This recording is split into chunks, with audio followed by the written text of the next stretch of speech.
बिल्कुल सटीक क्वेश्चन पूछा है आपने। और शायद आज की डेट का सबसे रेलेवेंट क्वेश्चन भी यही है कि अपने बच्चे को समाज में फैली इस गंदगी से कैसे बचा ले। ये क्वेश्चन केवल पूछ भर आपने लिया है, वरना 250 लोग इस हॉल में बैठे हैं, सभी के मन में ये प्रश्न आया ही होगा। और अगर यहाँ 2.5 लाख लोग होते ना, उनके मन में भी यही प्रश्न आया होता कभी ना कभी। क्या? कि अपने बच्चे को समाज में फैली इस गंदगी से कैसे बचा ले। जितना सटीक ये क्वेश्चन है, मेरा आंसर भी उतना ही सटीक होने वाला है, लेकिन थोड़ा सा कड़वा होगा। थोड़ा सा बर्दाश्त करिएगा, काम जरूर आएगा। कड़वी दवा ना काम अच्छी आती है। तो मुझे ये बात बताओ कि क्या इस समाज ने जिम्मेदारी ली है आपके बच्चे को अच्छा करने की? क्या इस समाज के पास ठेका है कि आपके बच्चे को अच्छा करके आपको दे दे? ये कहीं आपको अपनी मजबूरी नहीं दिखा रही है कि साहब मैं तो इतना मजबूर हूं, मैं तो कुछ कर नहीं सकता, तो साहब समाज से बोल दो कुछ मेरे लिए कर दे? तो मुझे एक बात बताओ कि क्या जब अपने बच्चे को पैदा करने का डिसीजन आपने लिया था, जब इसको पैदा करने का विचार आपके मन में आया था, तो क्या यह समाज में रामराज्य फैला था? तो यह समाज बड़ा अच्छा था? समाज में बहुत शांति फैली थी? समाज में गंदगी नहीं थी? तो क्या सोचा था आपने? गब्बर बहुत खुश होगा, बहुत नाम करेगा, इनाम देगा? तो आपने नहीं सोचा था कि इस बच्चे को मैं समाज से कैसे बचाऊंगा? तब आपने पहले ये नहीं सोचा कि पहले मैं अपनी पावर को बढ़ा लूं, पहले मैं अपनी पेरेंटिंग स्किल्स को बढ़ा लूं, तब मैं बच्चा पैदा करूं? यही गलती हो रही है इंडिया में। जब आप कार खरीदते हो 10 लाख की, तो हाईवे पे ले जाने से पहले 10 बार देखते हो कि मैं चला लेता हूं कि नहीं चला लेता हूं। ड्राइवर सेलेक्ट करते हो कैसे? कि बहुत स्किल्ड होना चाहिए, गाड़ी के बारे में पूरा पता होना चाहिए। एक वॉशिंग मशीन तब चलाते हो जब चलाना सीख लेते हो। और बच्चा हाईवे पे लेके निकल लिए और बोल रहे हो समाज जिम्मेदार। तुम जिम्मेदार। समाज ने ठेका नहीं लग रखा ठीक करने का। अब देखो यहां पर 3 चीजें, 3 लोग हैं, एक तुम पेरेंट आप, और एक आपका बच्चा, और एक समाज। अब जो गलत होगा वही तो ठीक करेगा ना अपने आप को। अब तुमने क्या क्या, बड़ा सरल तरीका था ना, समाज को जिम्मेदार बना दो। बेचारा बोल तो सकता नहीं, क्या ही बोलेगा समाज। तो ना समाज गलत है, समाज गलत है, समाज गलत है, समाज गलत है, तो वो ठीक हो गया करके मैं क्यों ठीक हो जाऊं? फिर अगर कोई मिला तो बच्चा, अब बच्चा गलत है, भाई साहब बच्चा अब होता क्या ही बोलेगा, बड़ा होगा तो बताएगा आपको कौन गलत था। होने तो बड़ा एक बार, तब देखेंगे कौन गलत था, क्या आपको बताता है वो। अभी तो छोटा है ना, बोल नहीं सकता, बोलते रहो तुम गलत हो। गलत तुम हो और बता पूरी दुनिया को गलत रहे हो। 3 साल पहले कोरोना आया था ना, 3 साल पहले कोरोना।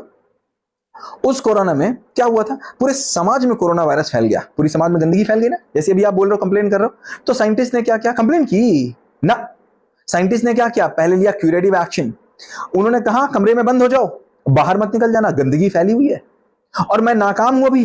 उन्होंने माना कि मेरी गलती है, मेरी नकारापंथी है कि मेरे पास कोरोना की दवा नहीं है। उन्होंने माना और आपको कमरे के अंदर बंद किया। यह था क्यूरेटिव एक्शन। लेकिन उसी समय चूंकि उन्होंने माना, इसीलिए उन्होंने अपने ऊपर करेक्शन शुरू किया और उन्होंने इनोवेशन शुरू किया और उन्होंने ढूंढ निकाला वो एंटीटोड, वो वैक्सीन जिससे आप कोरोना से लड़ पाए। उन्होंने बाहर के कोरोना से नहीं लड़ा कि कोरोना वायरस को मारा हो ना, ना, उन्होंने एंटीटोड बनाया और आपको अंदर से मजबूत किया।